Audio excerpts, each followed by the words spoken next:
Assalamualaikum warahmatullahi wabarakatuh. Kami dari kelompok 2 ingin mempresentasikan hasil dari produk kami yang bernama Loom & Co. Saya Rahma Fialdila di sini ingin menjelaskan tentang logo dari produk kami. Logo ini melambangkan kehangatan, kreativitas, dan ketelitian dalam setiap benang yang dirajut. Karena kami tidak hanya menciptakan produk, tetapi juga menghadirkan nilai seni, kenyamanan, dan keterampilan tangan yang unik. Lalu latar belakang dari produk kami yaitu mengusulkan usaha rajut handmade yang fokus pada aksesoris dengan desain yang unik dan bahan berkualitas. Keunggulan dari produk kami, bahan yang berkualitas tinggi, mengedepankan nilai seni dan kreativitas, produk yang eksklusif, tidak massal, dan ramah lingkungan. Selanjutnya saya Zara Mepranti ingin menjelaskan jenis produk yang kami jual. Yang pertama ada selimut, yang kedua ada rajut custom, yang ketiga ada gantungan kunci, sama ada pouch lipstick. Terus kita juga ada bunga dan gelang. Selanjutnya di sini saya akan menjelaskan visi dan misi dari usaha kami. Yang pertama visinya yaitu produk-produk unik dan berkualitas tinggi. Yang kedua menginspirasi dan memberdayakan komunitas perajut di Indonesia. Selanjutnya misinya memberikan pelatihan dan edukasi tentang teknik perajut kepada masyarakat, terutama Gen Z untuk melestarikan seni rajut. Yang kedua memberikan wadah bagi orang lain yang ingin mengembangkan kreativitas dan potensi dirinya. Yang ketiga ada mengkombinasi teknik rajut tradisional dengan desain modern untuk menciptakan produk yang relevan dengan tren pasar saat ini. Selanjutnya, saya Anissa Fitri Hamsadila ingin membacakan analisis SWOT dari Loom & Co. Yang pertama ada strength, yaitu kekuatan, produk handmade berkualitas tinggi dan unik, detail personal dan bisa custom, brand mengusung nilai budaya dan pemberdayaan basis komunitas dan digital marketing yang kuat. Yang kedua ada weakness, yaitu kelemahan. Kelemahan dari produk kita itu kapasitas produk terbatas, modal dan sumber daya manusia terbatas, brand masih baru dan belum dikenal luas, ketergantungan pada tenaga kerja manual. Yang ketiga ada peluang, yaitu opportunities, yaitu tren konsumen terhadap produk lokal dan sustainable, dukungan pemerintah untuk UMKM platform e-commerce yang luas dan mudah diakses. Yang keempat ada threats atau ancaman, yaitu persaingan dari produk massa atau pabrikan murah, fluktuasi harga bahan baku impor atau lokal, kurangnya literasi konsumen terhadap nilai produk handmade. Dan selanjutnya ada trik SWOT dari Loom & Co. Yang pertama ada strategi SO, yaitu kekuatan dan peluang. Produksi yang fleksibel dapat menarik konsumen yang mencari produk unik, handmade, dan lokal. Produk memiliki nilai seni tinggi dan unik dapat menarik customer yang suka aktivitas dengan mengikuti workshop yang disediakan.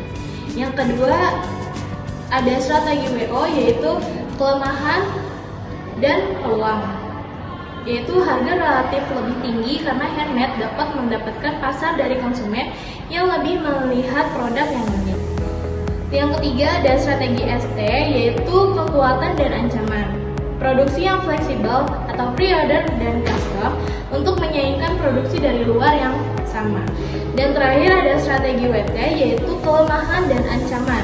Yang pertama ada pembuatan produksi lama memiliki resiko perlambatan pengiriman dan belum memiliki alat modern akan cepat ketinggalan tren. Selanjutnya ada potensi pasar yang terdiri dari langkah-langkah yang pertama dari geografi, fokus pemasaran ditunjukkan ke wilayah Bogor dan Jabodetabek yang padat penduduk, kaya komunitas kreatif dan banyak kampus. Yang kedua ada demografis, target pasar utama adalah individu berusia 15-40 tahun. Dominan perempuan yang juga menjangkau pria yang membeli sebagai hadiah. Yang ketiga ada psikografis, konsumen Loom & Co umumnya memiliki gaya hidup yang kreatif, peduli lingkungan dan lebih menyukai produk yang memiliki nilai lebih dari sekedar fungsi. Yang keempat ada perilaku konsumen. Pesanan merupakan pembeli impulsif yang responsif terhadap tampilan visual dan storytelling. Nah, selanjutnya kami memiliki target pasar. Yang pertama ada masyarakat umum. Karakteristik kelompok ini mencakup semua kalangan tanpa batasan usia, profesi atau latar belakang sosial. Mereka mencari produk atau layanan yang terjangkau, fungsional, dan mudah diakses. Dan yang kedua ada wisatawan. Karakteristik mereka biasanya mencari pengalaman, keunikan, dan oleh-oleh khas lokal. Sering melakukan pembelian impulsif untuk penangkaran atau sebagai hadiah. Yang ketiga ada pecinta fashion dan komunitas hobi. Karakteristiknya sangat memperhatikan tren, gaya, dan keunikan produk. Sering aktif di media sosial dan cenderung membagikan pengalaman berbelanja mereka. Yang keempat ada segmen ekonomi menengah. Karakteristiknya mempunyai daya beli yang cukup kuat, mencari produk yang berkualitas dengan harga wajar atau value for money. Dan yang kelima, perusahaan dan institusi, karakteristiknya biasanya melakukan pembelian dalam jumlah besar atau bulk dan membutuhkan produk atau keperluan operasional, hadiah, korporat atau promosi. Oke, selanjutnya di sini saya akan membahas bisnis model kanvas dari Loom & Co. Di sini yang pertama, value proposition Loom & Co itu berfokus pada produk prarajut, modern, unik, dan berkualitas. Untuk customer segment sendiri, kita berfokus untuk semua kalangan umur, pencinta rajut, dan pencinta produk unik. Lalu channelsnya kita itu melalui sosial media dan marketplace. Kemudian customer relationship dari Loom & Co yaitu layanan ramah dan customer order. Untuk revenue streamnya kita berfokus ke penjualan produk rajut. Lalu untuk key activities kita itu melakukan produksi, pemasaran, inovasi desain, dan pelayanan pelanggan. Untuk key partner sendiri kita itu bekerja sama dengan supplier benang dan bahan, lalu supplier peralatan produksi, dan komunitas UMKM. Kemudian untuk key research-nya sendiri kita itu membutuhkan SDM terampil, bahan baku rajut, dan peralatan produksi. Terakhir itu cost structure kita ada di bahan baku, produksi, promosi, dan gaji.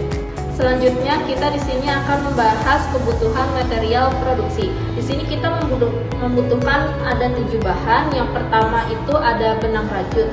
Rinciannya itu ada benang wol. Kita estimasi biayanya sekitar 5 juta per bulan. Lalu ada jarum, yang mana di sini ada crochet hook, knitting dan knitting needle. Estimasi biayanya sendiri itu 800.000 untuk modal awalnya.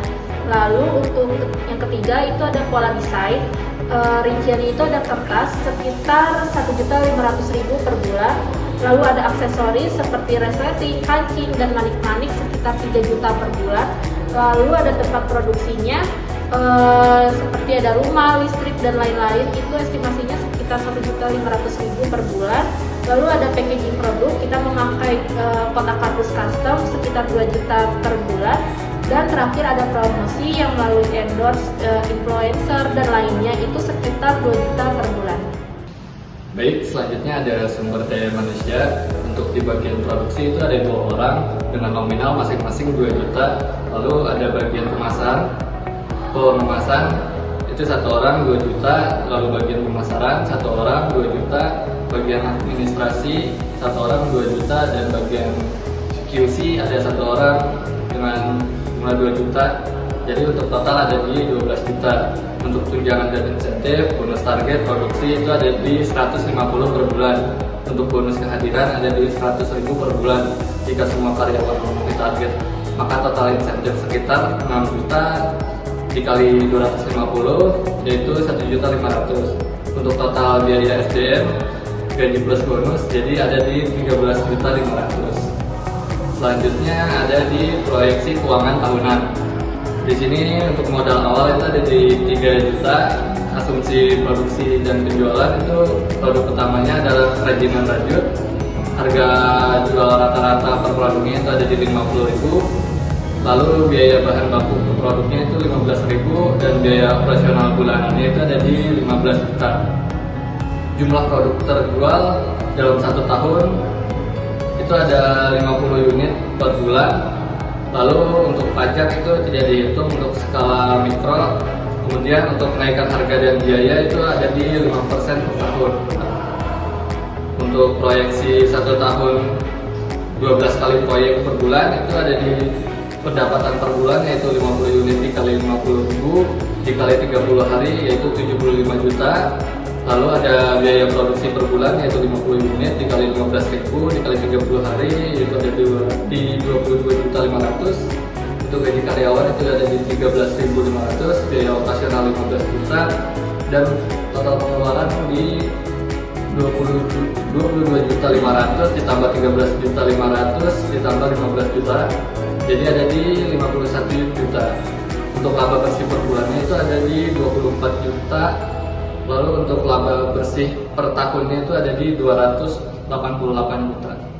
Sekian presentasi dari kelompok kami, kurang lebihnya mohon maaf. Wassalamualaikum Wassalamualaikum warahmatullahi wabarakatuh.